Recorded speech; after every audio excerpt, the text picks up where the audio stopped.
Bem, pessoal, tudo ok? Vamos então aqui para o módulo 8, certo?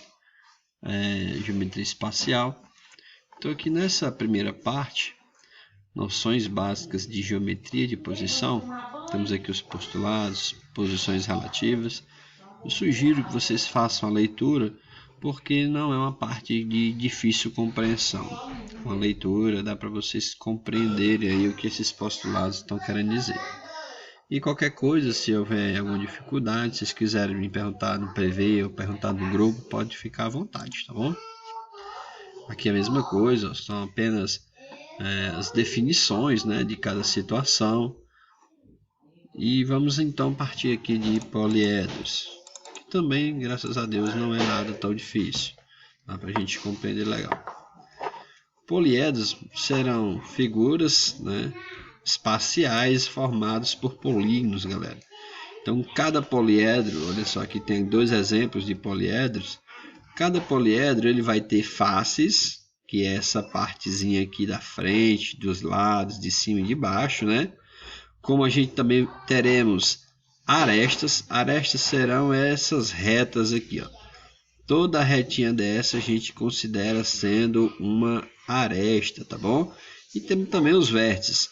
Os vértices são esses pontos de encontro aqui das arestas, ó.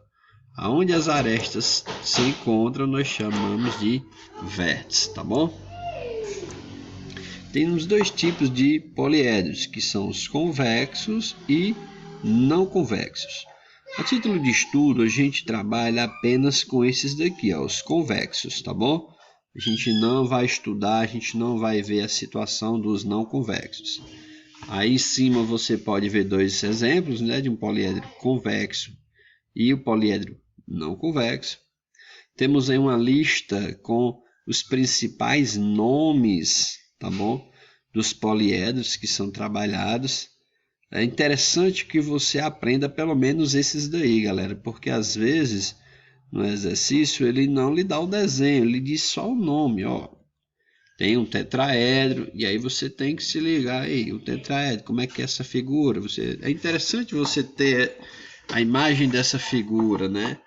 Entender mais ou menos como é que ela é, tá bom? No caso aqui é relacionada ao número de faces, tá bom?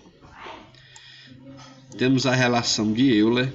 No caso aqui ele coloca duas. Ele diz assim, ó, teorema, para toda superfície poliédrica convexa aberta, vale a primeira relação de Euler. Aqui é para quando a superfície estiver aberta, tá bom? E aqui o segundo é para quando você tiver uma superfície poliédrica fechada, tá bom? Cara, sinceramente, a gente vê muito mais esse daqui. Essa formulazinha aqui.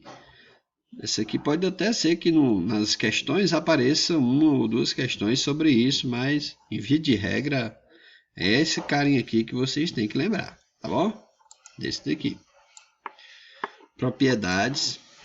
Em um poliedro convexo, a soma dos ângulos de todas as faces é dada por. Essa é uma formulazinha também interessante que você se lembra. É muito comum ele perguntar isso aí, tá bom? A soma de todos os ângulos do poliedro.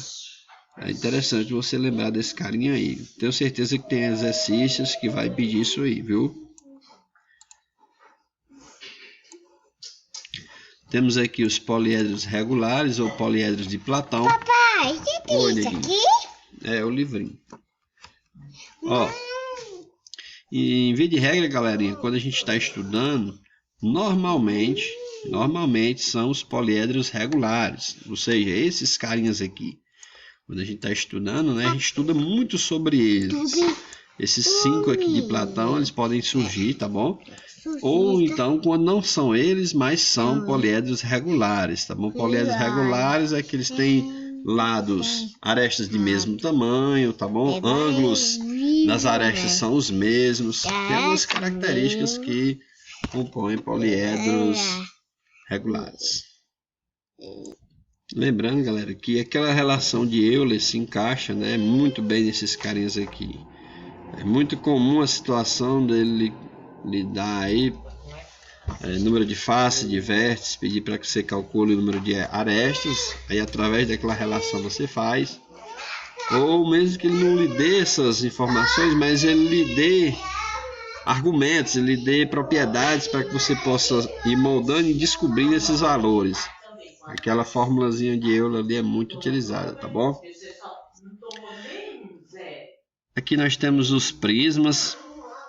Tá, cada aqui nessa parte tem os elementos, né? Os elementos, base, altura, aresta lateral. Aqui é interessante a gente saber calcular esse volume, essa área lateral, essas áreas da base. É importante saber fazer esses cálculos, né? Aqui, opa, desculpa, deixa eu ver aqui.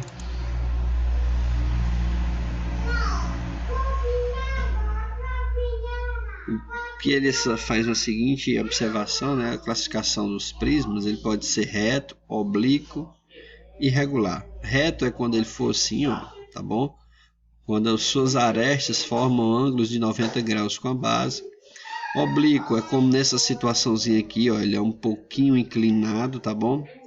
Irregular é quando ele for reto e suas bases for um polígono regular.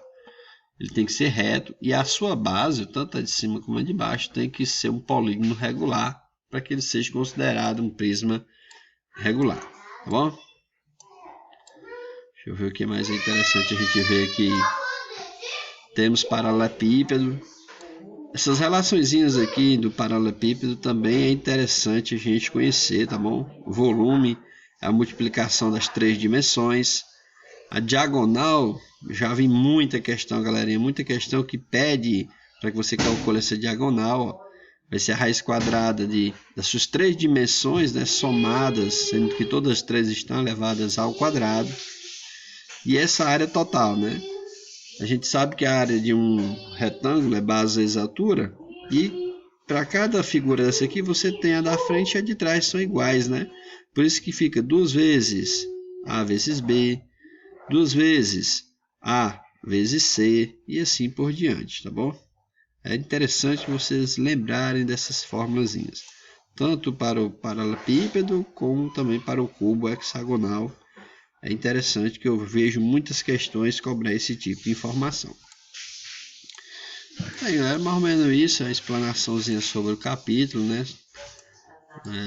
Vamos trabalhar, porque assim, aqui ele dá só os tópicos elementares, né? É só aquelas coisinhas básicas mesmo. O difícil é os exercícios em si, né? Vamos aí tentar resolver esses exercícios para vocês. Deixa eu ver aqui, são 9 exercícios. E vamos que vamos. Valeu, galerinha.